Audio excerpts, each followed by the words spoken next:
Perhaps my favorite event in Lads to Leaders is debate. This short video is to give basic pointers to those who are about to judge debate. Now, what I'm about to say to you will mean more if you have a copy of the score sheet for debate judges in front of you. There's a free download available for that by Googling Lads to Leaders Rule Book. The room's going to be set up with chairs for the small audience, and at the front, 2 tables, end to end, divided by the podium. One debate team consisting of 2 students will be sitting at one table, the other at the adjoining table. The lead judge will call the room to order and explain how the debate will be conducted. Now, a typical debate takes about 45 minutes. One of the judges or someone they appoint will be the timekeeper.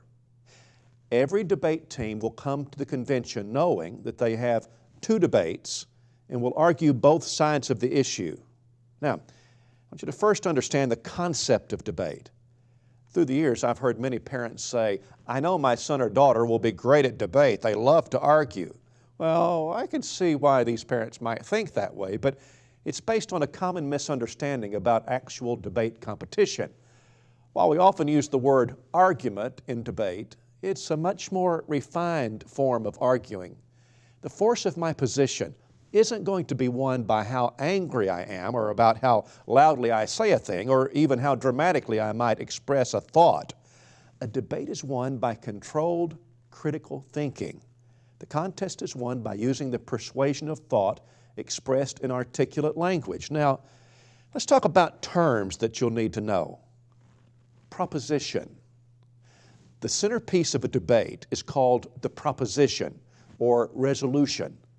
It's just an assertion that is stated as a fact. For example, a debate could be conducted on the proposition, the Church of Christ began in Acts 2 of the Bible. One team is called the affirmative team. They would say, yes, that's true. The other team is the negative team. They're saying, no, that is not true, but false. The proposition is the statement we're debating. Now, let's talk about constructive speeches. This debate will occur in an orderly, structured fashion. Each of the 4 debaters will make one constructive speech. First, a member of the affirmative team will make his or her first constructive speech. We call it the affirmative constructive, which simply means he's building the audience's understanding about the truthfulness of the proposition. He's building his case, so we use the word constructive.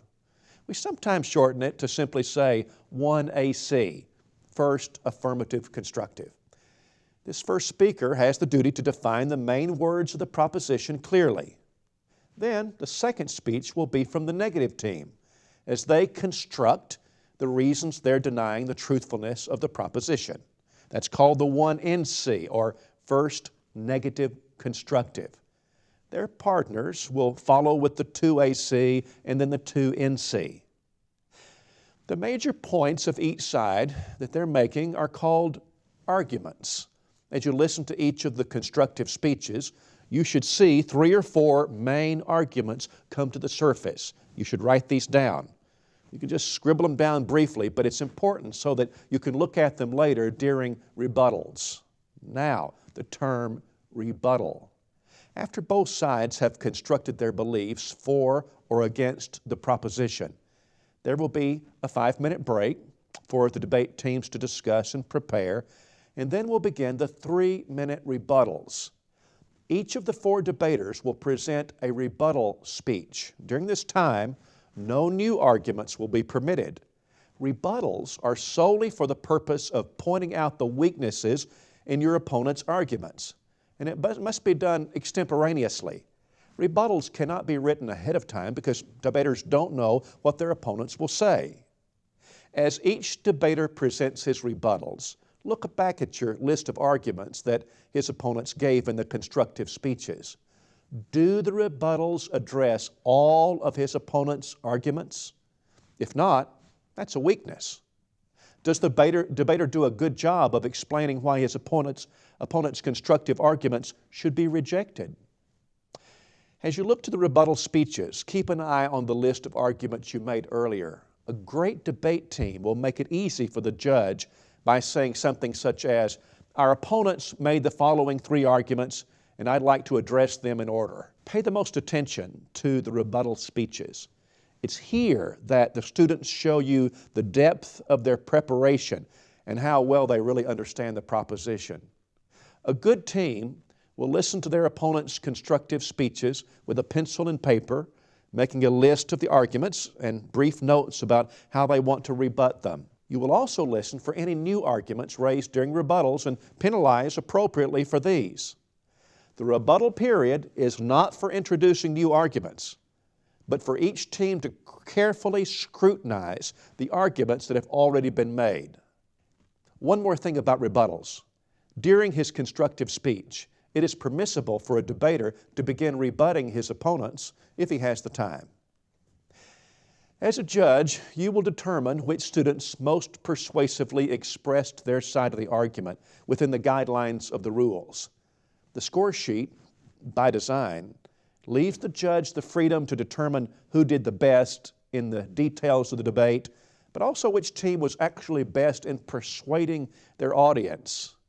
This score sheet is for your private use, not to be given to the students. The score sheet will give you the following things to score and to consider: rebuttal, organization, evidence, and delivery. You'll need to think about the overall strategy of the debaters. Are the arguments logically put together and easy to follow? Did you understand what the debater was trying to say? That'll be critical in judging. Now let's review. The proposition or resolution is an assertion presented as fact. The affirmative team is arguing that the statement is true. The negative team is arguing that it is false. Each debater will make a constructive speech establishing his team's position in a series of well-stated arguments. After that, each debater will have the chance in rebuttals to examine his opponent's arguments and explain where the weaknesses or fallacies are. So you have 4 debaters who will be making 2 speeches, a constructive and a rebuttal speech each. A debate then has 8 total speeches. Thank you for agreeing to judge debate and for being an important part of Lads to Leaders. And don't forget to keep praying for all of our great young people.